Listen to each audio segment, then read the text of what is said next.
Hello, my people. Sorry this video is coming to you a little late today, but we've been having some fun. So today's video is all about drawing what? Musical instruments. Musical instruments, and we're really excited. So Quinn has decided on one instrument that she'd like to draw, and I've decided on one as well. What would you like to draw today, Quinn? Drums. Drums? Ooh. So a drum is a really fun thing to draw. And Quinn wants to, here, you practice while I talk. And drums are really fun to draw because they're a cylinder shape, which means that they're circular, but then they're three-dimensional, so they're a form. And we're gonna show you how to draw that today. And I want to draw something really fun that I like to use during, do that again, please. Can you guess what instrument I'm going to draw? It's another percussion instrument. And if Quinn shakes her pencils a little bit harder, I think we might understand. Tis maracas? Maracas! How did you know, Eliana? I need my pencil back. Thank you for your percussion. So, if you want to swing on around, camera, we're going to start to draw our drum first, right? So, the drum is actually circular on the top. So, I'm going to draw what we like to call an oval on the top, right? And Quinn's drawn kind of more of a circle. So the angle we're gonna get on Quinn's is that we're looking more at the top of the drum, and mine's is we're looking more at the side of it. So the next thing we're gonna do is pull down on both sides from the corners of our ovals or our circles, and we want those lines to be about the same length, right? That's showing the side of our drum. And what we wanna do is create a line very softly that curves the same way that the top line here does, in order to show that this is rounded. And now it kind of looks three-dimensional, right? So now the next thing we have to decide is what kind of drum this is. I think it's a snare drum. So I'm gonna go ahead and add a metal ring that goes around the top.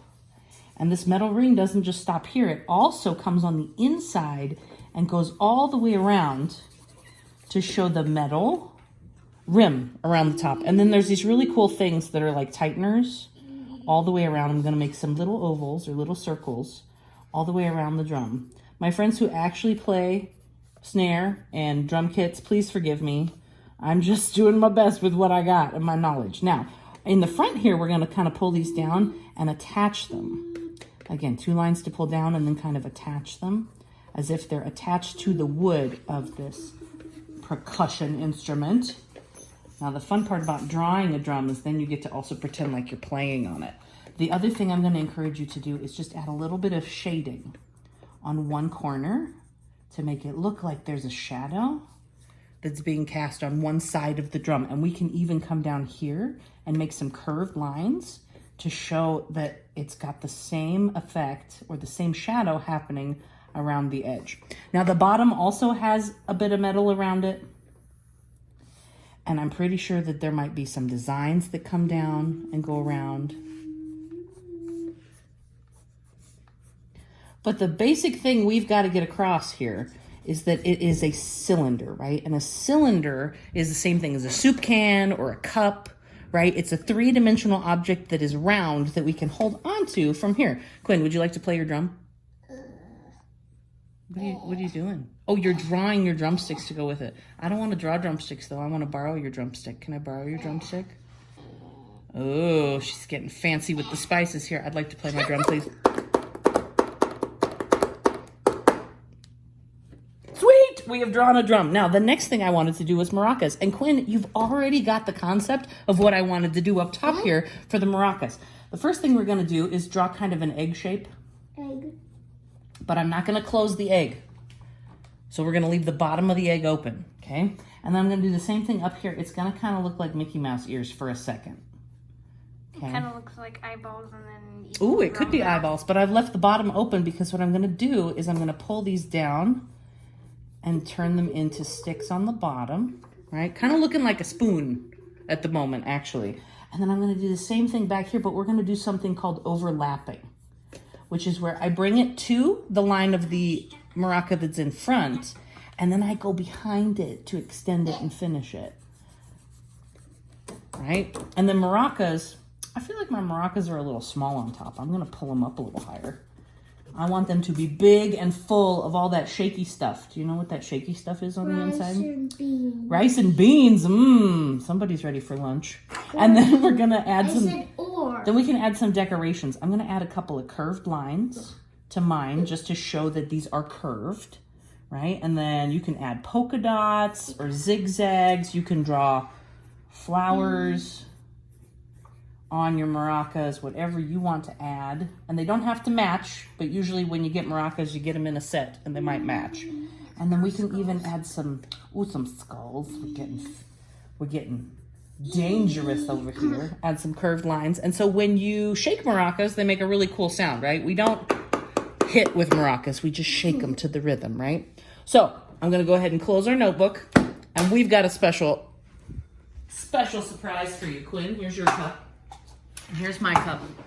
And what you're going to need if you want to make some maracas at home is a reusable cup. Usually plastic is best because we don't want to break anything by shaking it too hard. And then Quinn found us some handy dandy hair ties or rubber bands or string, whatever you can use to hold a top down. And then inside, why are you sniffing your cup? Oh, because you have, oh, because she has coffee beans. Yes. And I have lentils. Now, if you don't like to eat lentils, lentils make a really fun sound. So the next thing we're going to do after you've put whatever it is you're going to shake around in there, you can put Legos, you can put rice, whatever you want to make a really fun sound. We're going to take something to put over the top of it. I have plastic wrap. If you don't have that, foil, a plastic bag. Parchment paper. Ooh, paper, yeah. You can put anything over it, but we're going to put it over the top nice and tight. And then we're going to put our rubber band over the top of it. And you have a magical percussion instrument. Ready?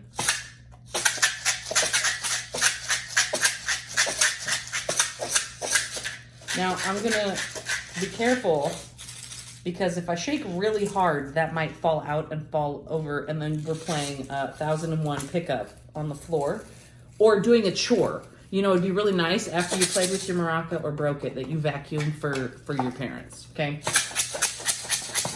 Does that work as a drum? I'm afraid that you're going to poke a hole in it. How about this?